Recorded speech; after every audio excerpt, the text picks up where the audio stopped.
When we think of loneliness, we usually picture it as a private sadness, right? Something you deal with on your own. But what if I told you it's not? What if it's a full-blown public health crisis that's literally reshaping our bodies, our communities, and even our economies on a global scale? Today, we're going to dissect the anatomy of this modern epidemic. So let's just start with the one finding that completely flipped the script on this entire conversation. This isn't just about feeling bad. Loneliness can be a lethal condition. A groundbreaking study found that being chronically lonely carries a risk of dying early that's comparable to one of the biggest public health dangers we know. 15. Just let that sink in. 15 cigarettes a day. Think about all the public health campaigns, all the warnings we've seen about smoking. Well, social isolation packs that same punch when it comes to shortening your life. This is the single data point that forced governments and health organizations to stop treating loneliness like a mood and start treating it like the crisis it is. So why does it hurt so much? And what makes it so dangerous? Well, to get that, we actually have to rewind the clock, way back into our evolutionary wiring.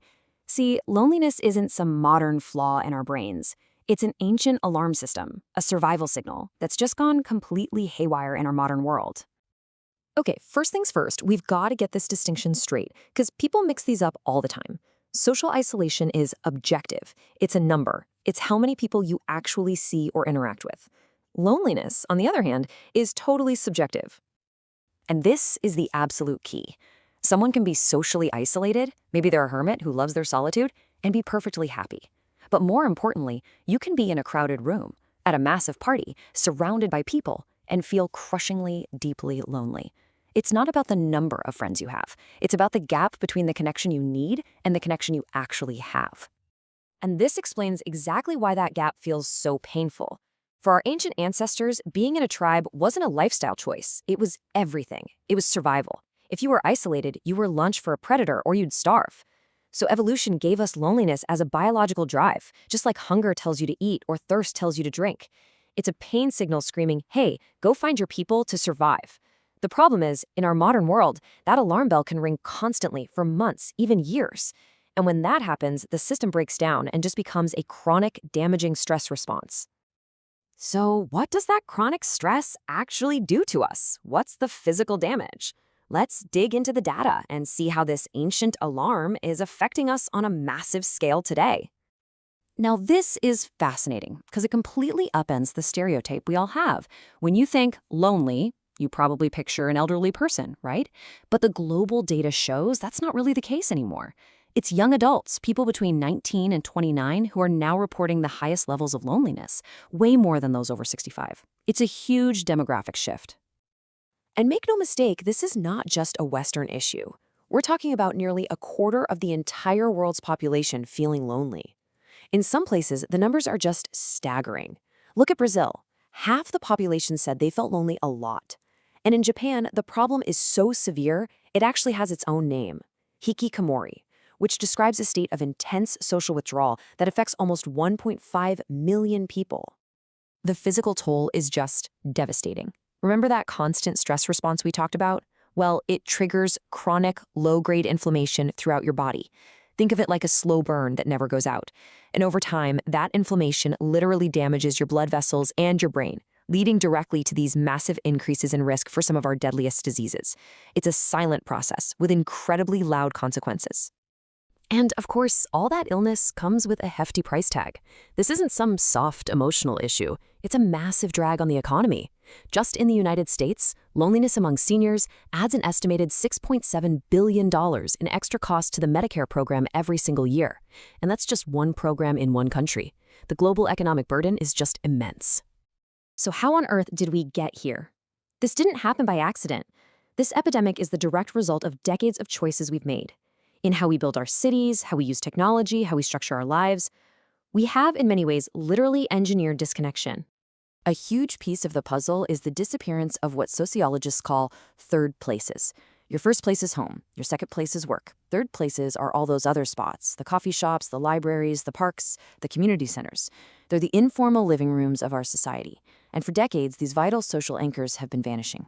And the very design of our modern world often pushes us apart. Think about it.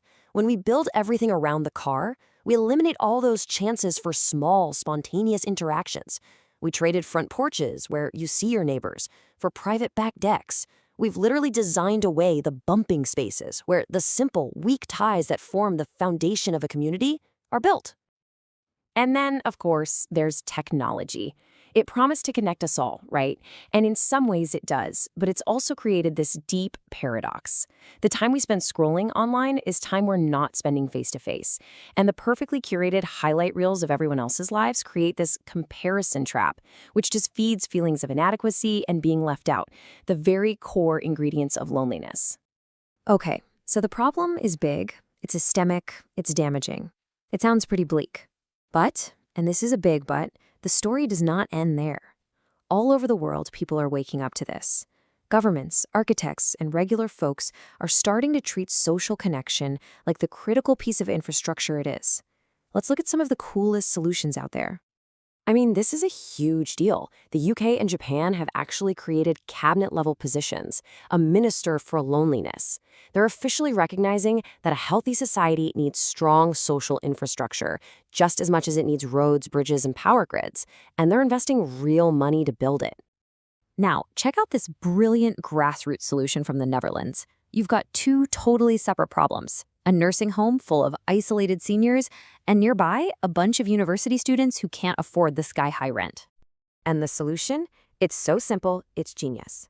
The nursing home offers students rooms completely rent-free. The only catch? They have to spend 30 hours a month just being a good neighbor. They're not caretakers, they're just friends. They watch a game, they cook a meal, they teach them how to use an iPad. It solves both problems at once and creates this amazing, vibrant community. Over in Singapore, they're tackling the problem through architecture. This place, Compound Admiralty, is basically a vertical village. They've stacked everything a community needs into one single building. But the magic ingredient is co-location. The senior apartments are right next to a childcare center. Everyone shares the public plaza, the food court, the rooftop garden. The entire building is engineered to create those serendipitous connections. So here's the bottom line. Loneliness isn't just our fate. For decades, we made thousands of tiny decisions that put things like efficiency and privacy ahead of community. We didn't stumble into this lonely world by accident, we designed it. And the proof we've just seen shows that if we choose to, if we are intentional about it, we have all the tools and all the creativity we need to start designing a world that brings us back together.